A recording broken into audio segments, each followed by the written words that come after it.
नमस्कार दर्शक महानुभावहरू, यति बेला हामी सन्धिखर्क नगरपालिका वार्ड नम्बर 7 फुदबाङमा आएका छौँ।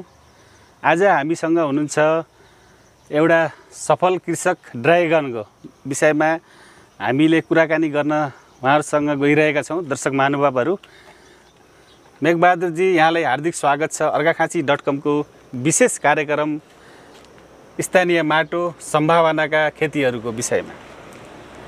नमस्कार। सन्चै हुनुहुन्छ? एकदम ठिक छु। यो कहिलेदेखि यो खेती गर्दै आउनु भएको छ तपाईले? मेरो नाम मेघबहादुर भट्टराई, सनपश्चात फुदबाङमा छु, अवस्थित छु। यहाँ पनि सम्भावनाको खेती भनेर छतमा अरूले घर बनाए। हजुर। तर मैले यस्तो गरेर सबैका छतमा चाहिँ पुर्याएँ। कहिलेदेखि सञ्चालनमा यो लगाएको 4 वर्ष भयो, तलतिर 2 वर्ष भयो। यो सबै युट्युबको खोजी र म अलिकति कम्प्युटरको किरो पनि हो नि त। हुन त हजुरहरूको आइटीको सामने चाहिँ म केही पनि होइन।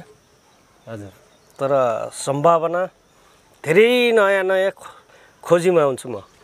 कसैले नगरेको अरूलाई सिकायो भने राम्रो हुन्छ भन्ने चाहिँ हुन्छ। सबैको छतमा हेर्नु त, अर्घाखाँची भरि पुरा। यो अर्घाखाँची जिल्लामा सुरुवात तपाईँ नै हो? म हो।